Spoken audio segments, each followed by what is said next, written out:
Hi everyone, welcome back to Bible in a Year. My name is Natalie and today we are on day 139.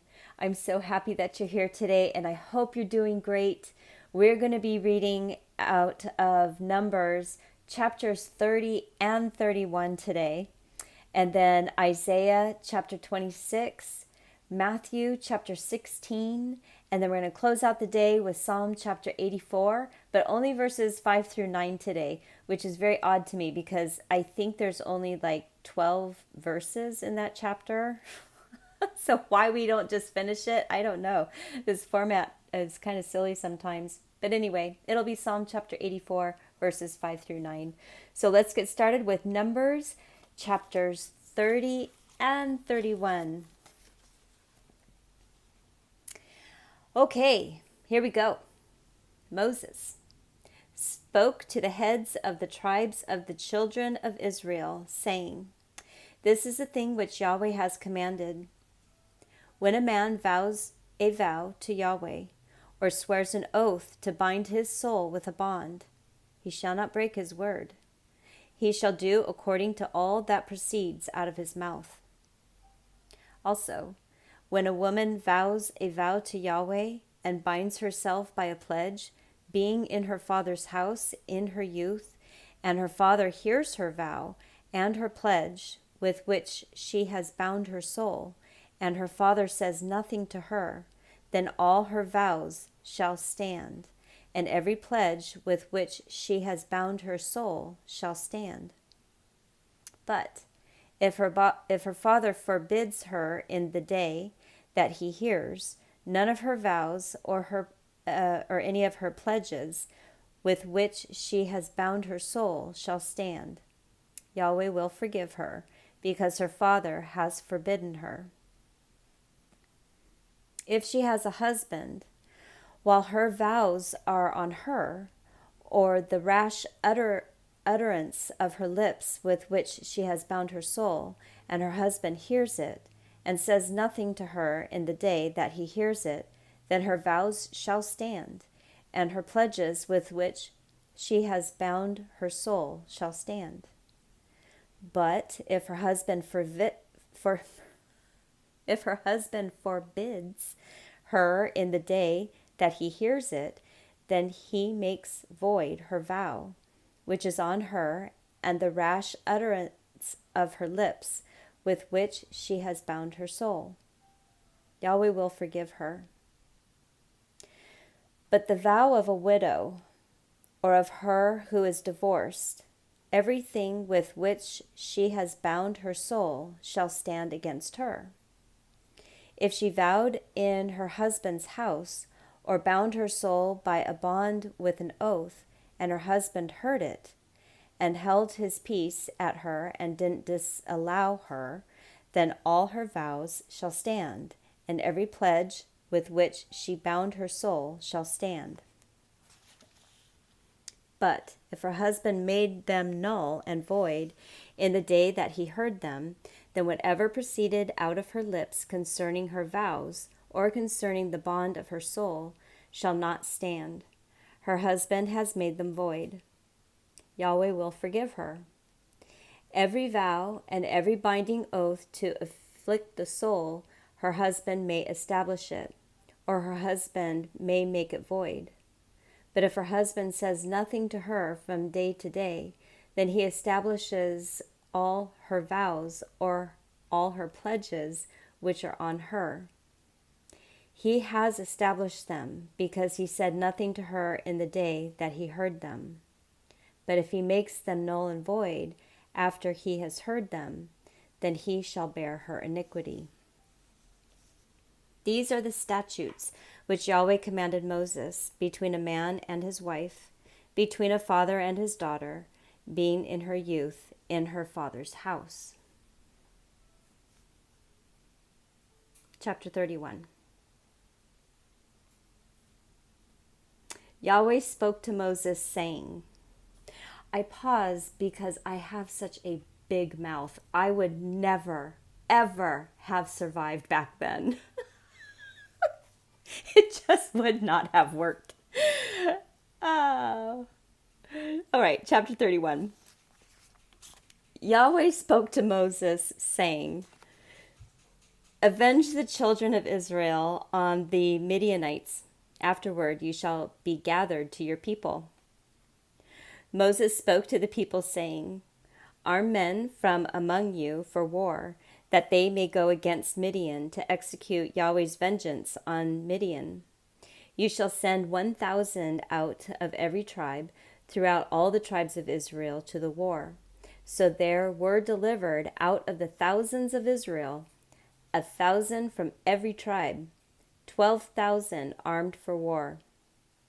Moses sent them, 1,000 of every tribe, to the war with Phinehas, the son of Eleazar the priest, to the war with the vessels of the sanctuary and the trumpets for the alarm in his hand.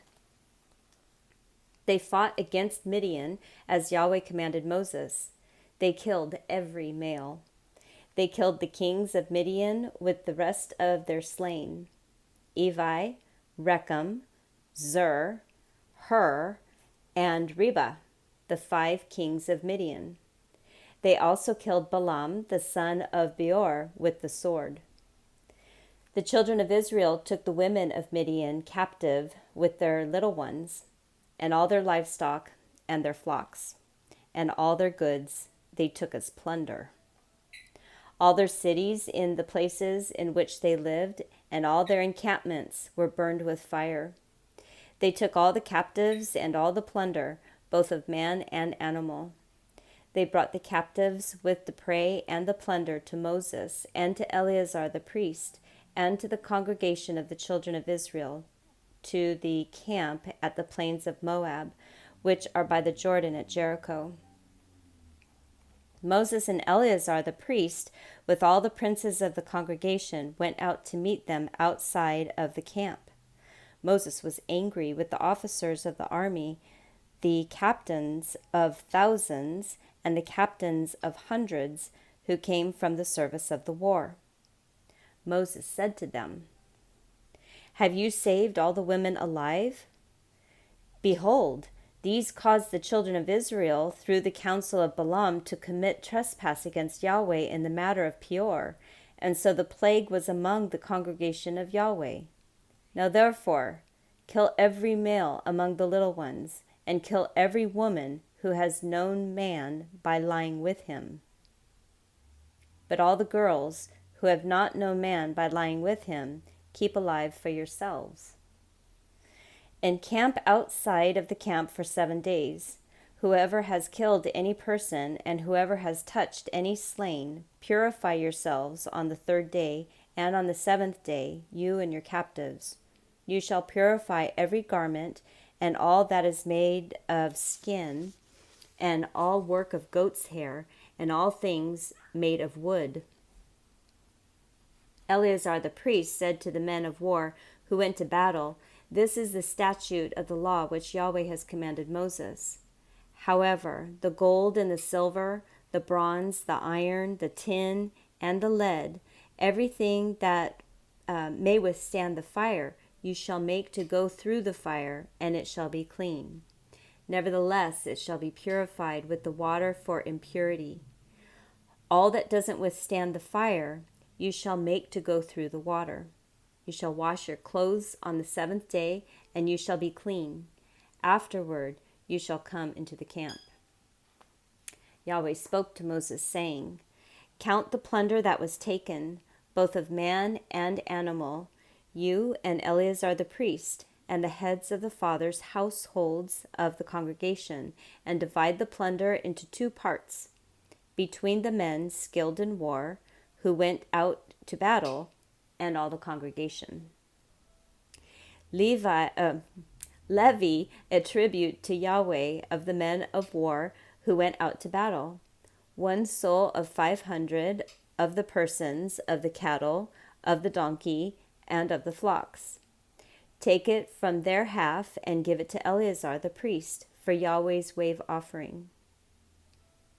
Of the children of Israel's half, you shall take 1 drawn out of every 50 of the persons, of the cattle, of the donkeys, and of the flocks, of all the livestock and give them to the Levites, who perform the duty of Yahweh's tabernacle. Moses and Eleazar the priest did as Yahweh commanded Moses. Now the plunder over and above the booty which the men of war took was 675,000 sheep, 72,000 head of cattle, 61,000 donkeys, and 32,000 persons in all, of the women who had not known man by lying with him. The half which was the portion of those who went out to war was in number 337,500 sheep, and Yahweh's tribute of the sheep was 675. The cattle were 36,000, of which Yahweh's tribute was 72. The donkeys were 30,500, of which Yahweh's tribute was 61. The persons were 16,000, of whom Yahweh's tribute was 32 persons. Moses gave the tribute, which was Yahweh's wave offering, to Eleazar the priest, as Yahweh commanded Moses. Of the children of Israel's half, which Moses divided off from the men who fought, now the congregation's half was 337,500 sheep, 36,000 head of cattle, 30,500 donkeys, and 16,000 persons. Even the children of Israel's half, Moses took one drawn out of every 50, both of man and animal, and gave them to the Levites, who performed the duty of Yahweh's tabernacle, as Yahweh commanded Moses. The officers who were over the thousands of army, the captains of the thousands and the captains of the hundreds, came near to Moses. They said to Moses, Your servants have taken the sum of the men of war who are under our command, and there lacks not one man of us. We have brought Yahweh's offering, what every man found, gold ornaments, armlets, bracelets, signet rings, earrings, and necklaces, to make atonement for our souls before Yahweh. Moses and Eleazar the priest took their gold, even all worked jewels, all the gold of the wave offerings that they offered up to Yahweh of the captains of thousands and of the captains of hundreds was 16,750 shekels. The men of war had taken booty, every man for himself. Moses and Eleazar the priest took the gold of the captains of thousands and of hundreds, and brought it into the tent of meeting for a memorial for the children of Israel before Yahweh. Boy, I have to wonder, is this why it's called the Book of Numbers? All right, moving into Isaiah chapter 26. So that's a pretty historical war. If you're curious, go ahead and do a little investigation on YouTube. It is a pretty interesting piece of history there. So Isaiah chapter 26.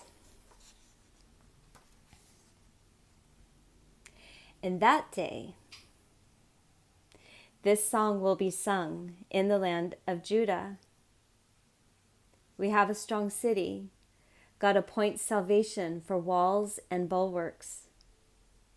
Open the gates that the righteous nation may enter, the one which keeps faith. You will keep whoever's mind is steadfast in perfect peace, because he trusts in you. Trust in Yahweh forever, for in Yahweh is an everlasting rock. For he has brought down those who dwell on high, the lofty city. He lays it low. He lays it low even to the ground. He brings it even to the dust. The foot shall tread it down, even the feet of the poor and the steps of the needy. The way of the just is uprightness. You who are upright, make the path of the righteous level. Yes, in the way of your judgments, Yahweh, we have waited for you. Your name and your renown are the desire of our soul. With my soul I have desired you in the night. Yes, with my spirit within me, I will seek you earnestly. For when your judgments are in the earth, the inhabitants of the world learn righteousness. Let forever be shown to the wicked, yet he will not learn righteousness. In the land of uprightness, he will deal wrongfully and will not see Yahweh's majesty. Yahweh, your hand is lifted up, yet they don't see. But they will see your zeal for the people and be disappointed. Yes, fire will consume your adversaries. Yahweh, you will ordain peace for us, for you have also done all our work for us. Yahweh our God, other lords besides you have had dominion over us. But we will only acknowledge your name. The dead shall not live. The departed spirits shall not rise. Therefore you have visited and destroyed them and caused all memory of them to perish. You have increased the nation, O Yahweh. You have increased the nation. You are glorified. You have enlarged all the borders of the land. Yahweh, in trouble, they have visited you. They poured out a prayer when your chastening was on them, just as a woman with child who draws near the time of her delivery is in pain and cries out in her pangs. So we have been before you, Yahweh. We have been with child. We have been in pain. We gave birth, it seems, only to wind. We have not worked any deliverance on the earth, neither have the inhabitants of the world fallen. Your dead shall live, their bodies shall rise. Awake and sing, you who dwell in the dust, for your dew is like the dew of herbs, and the earth will cast out the departed spirits. Come, my people, enter into your rooms and shut your doors behind you. Hide yourself for a little moment until the indignation is past. For behold, Yahweh comes out of his place to punish the inhabitants of the earth for their iniquity. The earth also will disclose her blood and will no longer cover her slain.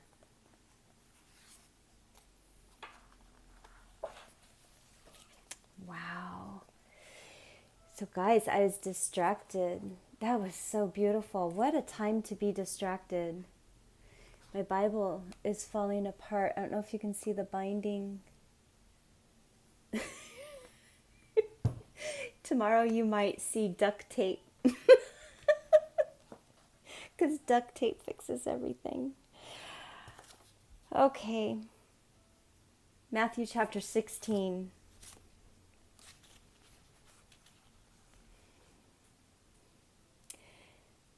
The Pharisees and the Sadducees came, and testing him, asked him to show them a sign from heaven. But he answered them, "When it is evening, you say, it will be fair weather, for the sky is red. In the morning, it will be foul weather today, for the sky is red and threatening. Hypocrites! You know how to discern the appearance of the sky, but you can't discern the signs of the times. An evil and adulterous generation seeks after a sign, and there will be no sign given to it, except the sign of the prophet Jonah." He left them and departed. The disciples came to the other side and had forgotten to take bread. Jesus said to them, "Take heed and beware of the yeast of the Pharisees and the Sadducees." They reasoned among themselves, saying, "We brought no bread." Jesus, perceiving it, said, "Why do you reason among yourselves, you of little faith, because you have brought no bread? Don't you yet perceive or remember the 5 loaves for the 5,000, and how many baskets you took up? Or the 7 loaves for the 4,000, and how many baskets you took up? How is it that you don't perceive that I didn't speak to you concerning bread? But beware of the yeast of the Pharisees and the Sadducees." Then they understood that he didn't tell them to beware of the yeast of the bread, but of the teaching of the Pharisees and the Sadducees. Now when Jesus came into the parts of Caesarea, when Jesus came into the parts of Caesarea Philippi, he asked his disciples, saying, "Who do men say that I, the Son of Man, am?" And they said, "Some say John the Baptizer, some Elijah, and others Jeremiah, or one of the prophets." And he said to them, "But who do you say that I am?" And Simon Peter answered, "You are the Christ, the Son of the living God." Jesus answered him, "Blessed are you, Simon Bar-Jonah, for flesh and blood has not revealed this to you, but my Father who is in heaven. I also tell you that you are Peter, and on this rock I will build my assembly, and the gates of Hades will not prevail against it. I will give to you the keys of the kingdom of heaven, and whatever you bind on earth will have been bound in heaven, and whatever you release on earth will have been released in heaven." Then he commanded the disciples that he should tell no one that he was Jesus the Christ. From that time, Jesus began to show his disciples that he must go to Jerusalem and suffer many things from the elders, chief priests, and scribes, and be killed, and on the 3rd day be raised up. Peter took him aside and began to rebuke him, saying, "Far be it from you, Lord. This will never be done to you." But he turned and said to Peter, "Get behind me, Satan. You are a stumbling block to me, for you are not setting your mind on the things of God, but on the things of men." Then Jesus said to his disciples, "If anyone desires to come after me, let him deny himself, take up his cross, and follow me. For whoever desires to save his life will lose it, and whoever will lose his life for my sake will find it. For what will it profit a man if he gains the whole world and forfeits his life? Or what will a man give in exchange for his life? For the Son of Man will come in the glory of his Father with his angels, and then he will render to everyone according to his deeds. Most certainly, I tell you, there are some standing here who will in no way taste of death until they see the Son of Man coming in his kingdom." Ah, it's beautiful. What a beautiful conversation. Wow, wow. All right, Psalm chapter 84, verses 5 through 9.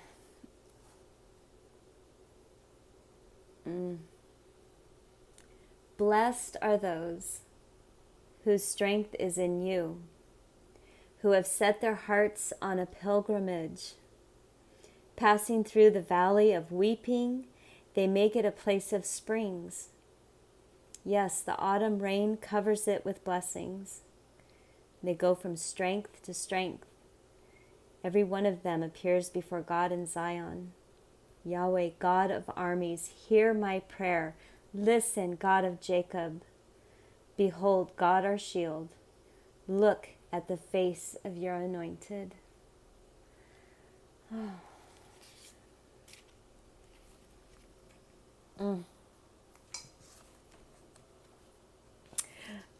That was a fun day. I am so glad that you stopped by. Thank you so much for joining me today. Come on back for tomorrow, which is going to be day 140. I hope you have the most fantastic day today, and I will see you tomorrow. Bye.